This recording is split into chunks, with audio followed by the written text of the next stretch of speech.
தமிழ் வெண்பாவின் மூங்கிலிலை காடுகள்.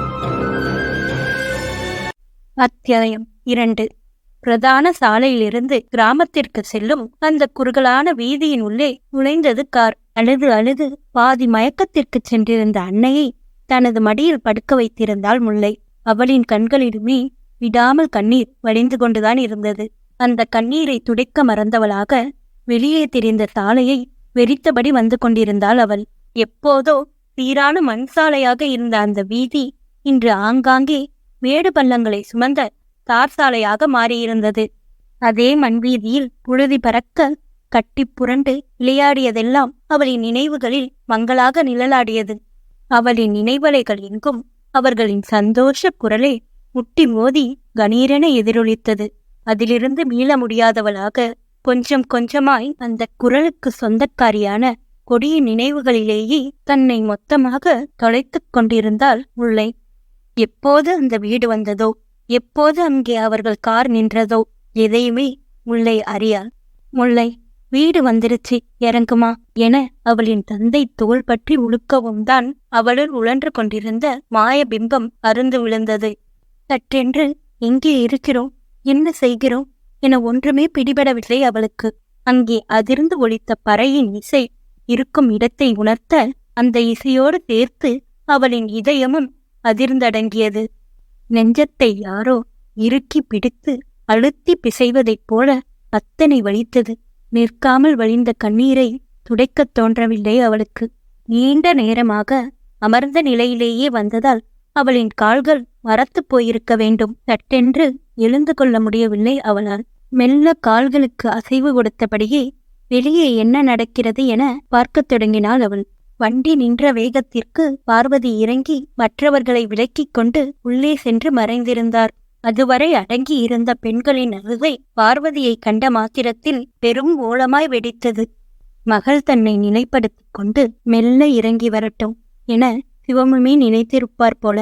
அவரும் காரை விட்டு இறங்கி அங்கிருந்த ஆண்களோடு ஒரு ஓரமாக நின்று கொண்டார். நேரம் சென்றதே தவிர இறங்கி உள்ளே செல்ல முல்லைக்கு மனம் வரவில்லை. இன்றுமே அந்த வீட்டினுள் செல்ல அவளுக்கு மனம் வராது. அதுவும் இன்று சுத்தமாய் அவள் இதயம் அதற்கு இடம் தரவில்லை. மீண்டும் இந்த வீட்டிற்கு வரவேண்டிய ஒரு சூழல் தன் வாழ்நாளில் வரப்போவதே இல்லை என்று நினைத்திருந்தாள் அவள். அது அந்த பெரிய மனிதரின் இறப்பாய் இருந்தாலும் சரிதான் என்ற முடிவோடு இருந்தாள் அவள். ஆனால் இன்று எதிர்பார்க்கா ஒரு தருணத்தில் அவளை நிறுத்தி அவளின் உறுதியை உடைத்து அவளை பார்த்து எள்ளி நகையாடுகிறது விதி. அங்கிருந்தபடியே வீட்டின் வாயிலில் படிந்தது அவளின் பார்வை. வீடு இன்னும் பழைமை மாறாது அப்படியேதான் இருந்தது. 2 தலைமுறைக்கு முந்தைய ஓடு வேயப்பட்ட அந்த காலத்து மச்சு வீடு அது. அந்த வீட்டிற்கு கம்பீரம் சேர்ப்பது போல் பெரிய இரும்பு கேட். அதன் ஒரு புறம் வளர்ந்திருந்த அடர் ரோஜா வண்ண தாழ் பூக்களை சுமந்த மரத்தின் கிளை ஒன்று ஆர்ச் வளைவு போல மறுபக்கம் இழுத்து கட்டப்பட்டிருந்தது. அந்த மலர் நிறைந்த மரக்கிளையை கண்டதும் அதனுடனான நினைவுகள் மேலெழும்ப அவளின் கண்ணீர் பெருகியது. காட்சிகளை மறைத்த கண்ணீரை துடைத்தபடி மீண்டும் அந்த இல்லத்தின் முகப்பிலேயே பார்வையை பதித்தாள் அவள். அவளின் கவனத்தை கலைத்தவாறு பலத்த ஹாரன் ஒளியோடு அனைவரையும் விலக்கிக் கொண்டு வந்து நின்றது அந்த அவசர ஊர்தி. அதை கண்டதும் அங்கிருந்தவர்களிடம் ஒருவித பரபரப்பு தொற்றிக்கொண்டது. தெருவே அதிரும்படி ஓங்கி ஒலித்தது பறைவொலி. அதையும் மீறிக்கொண்டு ஒலித்தது அங்கிருந்த பெண்களின் ஒப்பாரி ஓலம். சில ஆண்களின் கண்களும் கூட கண்ணீரை சிந்தியது. அதில் சிவமும் ஒருவர். அதற்குள் சிலர் வண்டியில் இருந்த கொடியின் உடலை இறக்கி தாழ்வாரத்தில் ஏற்கனவே தயாராய் வைக்கப்பட்டிருந்த குளிரூட்டப்பட்ட கண்ணாடி பேழையினுள் வைத்து மூடி செல்ல உள்ளிருந்தவர்களின் அழுகை சத்தம் இன்னும் ஓங்கி ஒலித்தது. காரிலிருந்து இறங்கவே பயமாக இருந்தது முல்லைக்கு. தொண்டை குழிக்குள் ஏதோ சிக்கிக்கொண்டு மூச்சை அடைக்கும் உணர்வு. இதயம் இதுவரை இல்லாத வழக்கமாய் தாறுமாறாய் துடித்தது. அடிவயிற்றிலிருந்து எழுந்த பெரும் கேவலொன்று தொண்டைக்குழிக்குள் சிக்கிக்கொண்டு நின்று போனது. உள்ளே கிடத்தப்பட்டிருக்கும் அந்த உடலை பார்க்கும் திடம் சத்தியமாய் முல்லைக்கு இல்லை. ஆனால் கொடியை கொண்டு வந்து விட்ட பிறகும் கூட வெகுநேரம் இப்படியே அமர்ந்திருக்க முடியாது என்பது அவளுக்கும் புரியத்தான் செய்தது. காரோடு வேரூன்றி போன கால்களை சிரமப்பட்டு நகர்த்தி கொண்டு மெல்ல கீழிறங்கியவளின் கண்களில் அளவுக்கதிகமான விரட்சியும் பயமுமே. அதே தெருவடைத்த பந்தல், அதே ஓங்கார ஒப்பாரி ஓலம், அதே பறை இசை, நிற்க இடமில்லாத அதே கூட்டம், இன்னும் எத்தனையோ அதே கல். ஒன்றைத் தவிர, அன்றிருந்ததோ அவள் தாயின் உடல், இன்றிருப்பதோ அவள் தங்கையின் உடல். இவள் காரை விட்டு இறங்கியதுமே ஒரு நொடி அழுகையை கூட நிறுத்தி இவளை ஆச்சரியமாக பார்க்கிறது அந்த கூட்டம். அங்கு சூழ்ந்து நின்றவர்களை எல்லாம் கடந்து மெல்ல அந்த இரும்பு கேட்டையும் தாண்டி உள்ளே நுழைய மறுத்த கால்களை வலுக்கட்டாயமாக இழுத்து கொண்டு உள்ளே நுழைந்தாள் முல்லை. தங்கையின் உடலை நெருங்க முடியாதபடி அவளை சூழ்ந்து கட்டிக்கொண்டது பெண்களின் கூட்டம். ஐயோ, பருத்த பழவோல இங்கிருக்க பச்சை குருத்தோளதான் கருகி போனதோ, கள்ளிப்பாலுந்தான் கணக்கா வீட்டிலிருக்க கறந்த பசும்பாலுந்தான் கொட்டி போனதோ, வாழு முன்னமே இந்த பாலும் சாவுந்தான் வந்து சேர்ந்ததோ. வயதான பெண்மணி ஒருவர் ஒப்பாரியை தொடங்க அவரை தொடர்ந்து பல அழுகுரல்கள். இப்படியெல்லாம் நடக்கும்னு தெரிஞ்சிருந்தா உன்னையும் என் கூடவே கூட்டிட்டு போயிருப்பனடி தங்கம். அத்தனை பெண்களின் ஒப்பாரி சத்தத்தையும் ஈறிக்கொண்டு ஒலித்தது பார்வதியின் குரல்.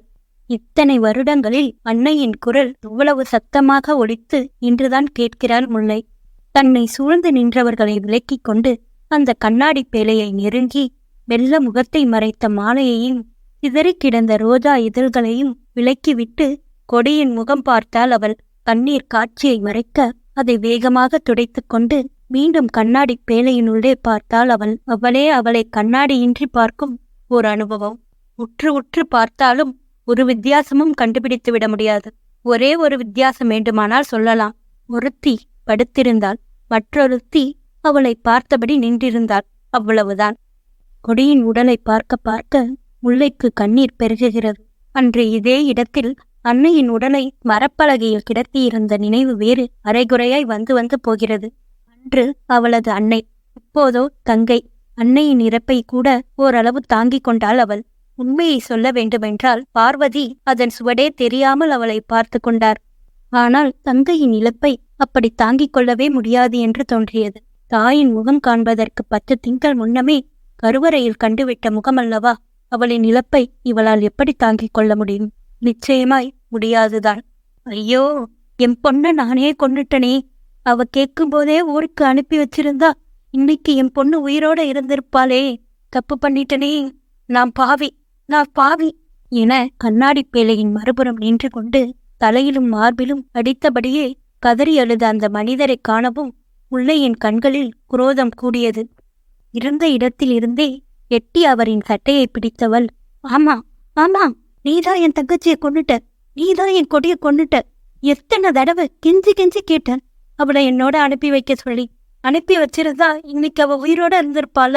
உன்னோட பிடிவாதத்துக்காக அவளை இங்கேயே இருக்க வச்சு இப்படி அநியாயமா கொன்னுட்டியே. நீ எல்லாம் நல்லாவே இருக்க மாட்ட. ஆவேசமாய் கதறி அழுதவளை அங்கிருந்த பெண்களால் கட்டுக்குள் கொண்டு வர முடியவில்லை. அதற்கு மேல் மனதின் அழுத்தம் தாழாமல் அப்படியே மயங்கி சரிந்திருந்தாள் முல்லை. பார்வதியும் இன்னொருவரும் அவளை தாங்கி பிடித்து உள்ளே அழைத்து சென்றனர். அந்த மனிதரோ மார்பிலும் தலையிலும் மடார் மடார் என அடித்துக்கொண்டு இன்னும் பெருங்குரல் எடுத்து அழத் தொடங்கியிருந்தார். சுற்றியிருந்த யாராலும் அவரை கட்டுப்படுத்த முடியவில்லை. ஒரு மகளை காளானுக்கு வாரி கொடுத்துவிட்டு பெரும் துக்கத்தில் இருப்பவரிடம் இன்னொரு மகளும் வெறுப்பை கொட்டினால் அவரும் என்னதான் செய்வார் பாவம். அடுத்து எல்லாமே மலமளவென்று அத்தனை வேகத்தில் நடந்தது. சில மணி நேரங்களிலேயே கொடிக்கான அத்தனை சடங்குகளும் முடிந்து அவளின் உடல் மயானத்திற்கு எடுத்து செல்லப்பட்டிருந்தது. ஜடம் போல் வந்து அத்தனை சடங்குகளையும் செய்துவிட்டு மீண்டும் அறைக்குள் போய் முடங்கிக் கொண்டாள் முல்லை. அதீத மன உளைச்சலில் அவளுக்கு காய்ச்சல் கண்டிருந்தது. மருந்து எடுத்தும் ஆழ்ந்த உறக்கமில்லாமல் அனத்திக் கொண்டிருந்தாள் அவள்.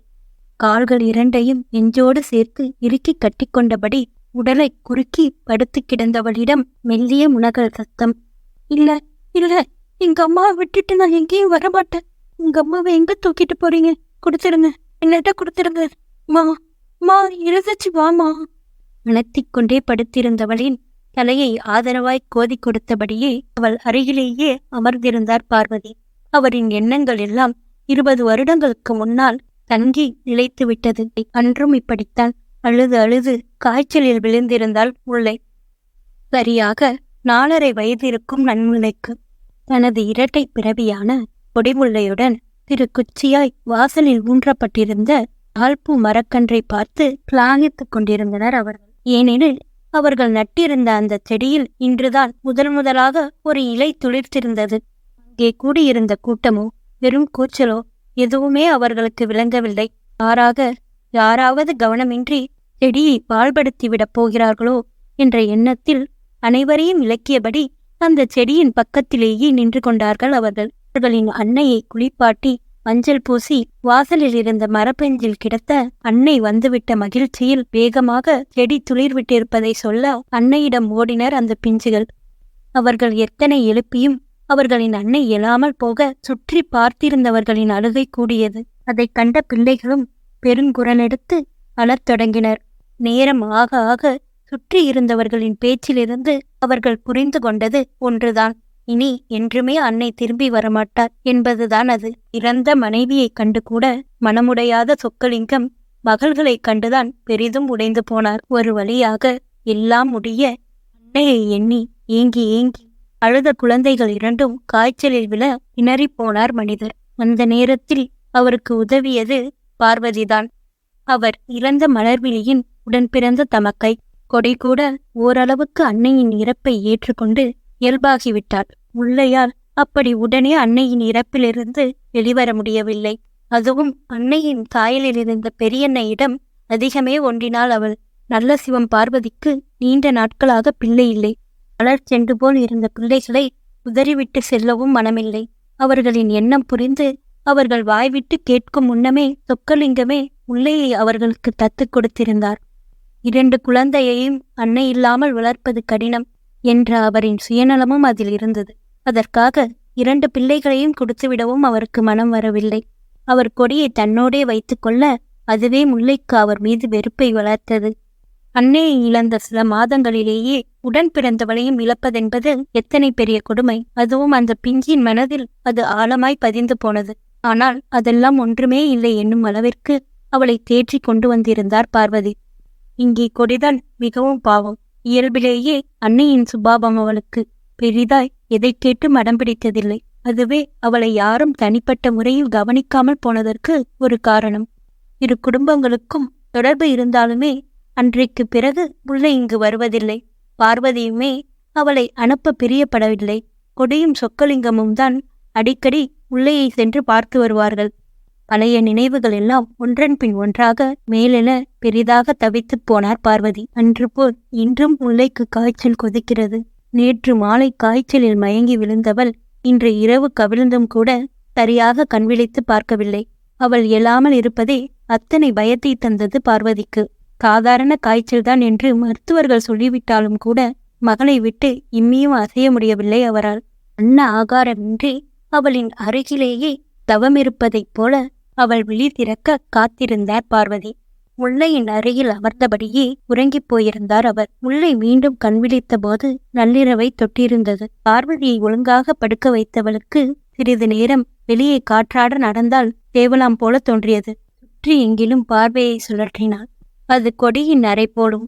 ஓரிடத்தில் கொடியும் முல்லையும் தன் அன்னையுடன் சிறுவயதில் ஒன்றாக இருக்கும் ஆளுயர புகைப்படம் மாட்டப்பட்டிருந்தது. புன்னகை முகமாய் முல்லையின் கன்னத்தில் முத்தமிட்டபடி இருந்தாள் கொடி. அதன் அருகில் சென்ற முல்லை நடுங்கும் விரல் கொண்டு கொடியின் உருவத்தை வருட கண்ணீர் பெருகி பார்வையை மறைத்தது. அதற்கு மேலும் அங்கே நிற்க பிரியப்படாதவள் பக்கத்தில் இருந்த குளியலறைக்குள் சென்று புகுந்து கொண்டாள். முகத்தில் குளிர்ந்த நீரை வாரி வாரி இறைத்தும் கூட அவளின் மனம் கொண்ட வெம்மையும் வெறுமையும் தணியவில்லை. முகத்தை கழுவிக்கொண்டு வெளியே வந்தவள் அறையை ஒட்டி இருந்த பால்கனியின் கதவை திறந்து கொண்டு அதன் முகப்பில் வந்து நின்றாள். வாசலை பார்த்தபடி இருக்கும் பெரிய பால்கனியது. சிறு வயதில் முல்லைக்கு அந்த இடம் சொர்க்கம். அன்னையுடனும் கொடியுடனும் அவள் அங்கே கழித்த பொழுதுகள் ஏராளம். அந்த நினைவுகளுடனே ஒரு இலக்கில்லாமல் வெளியே வெறித்து பார்த்து கொண்டிருந்தாள் அவள்.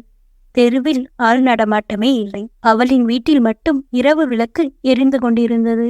அதை தவிர்த்து அந்த தெருவே இருண்டுதான் கிடந்தது. அவள் வீட்டு விளக்கின் வெளிச்சத்தை கூட பாதிக்கும் மேலே பந்தல் மறைத்திருந்தது. தூரமாய் ஒரு மின்விளக்கு சற்றே பழுப்பு நிறத்தில் ஒளிமங்கி விட்டுவிட்டு கண் சிமிட்டுவதைப் போல எரிந்து கொண்டிருந்தது. எந்நேரம் வேண்டுமானாலும் அது உயிரை விட்டுவிடும் நிலைதான்.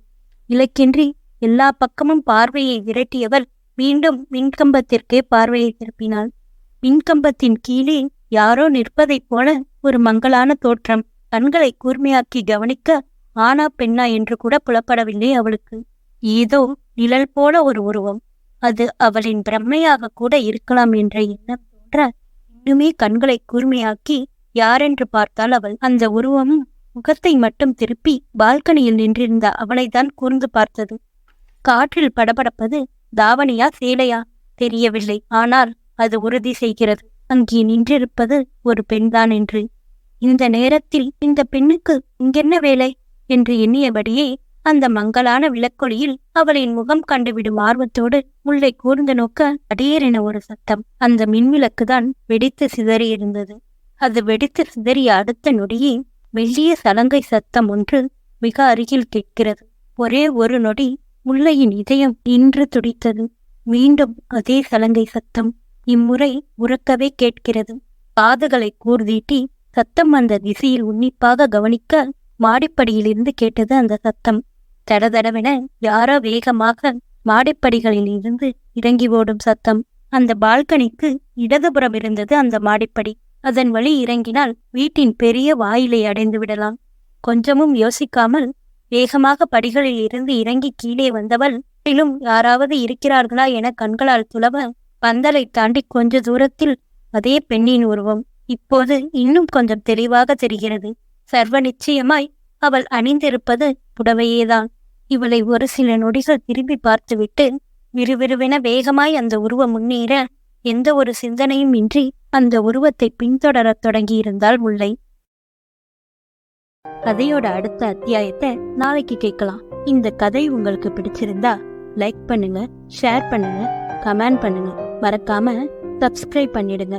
கதையோட அடுத்தடுத்த பதிவுகளை உடனுக்குடன் தெரிஞ்சுக்க அந்த பெல் பட்டனையும் அழுத்திடுங்க. இதுவரை என்னுடன் இணைந்திருந்தவர்களுக்கு மனமார்ந்த நன்றிகள்.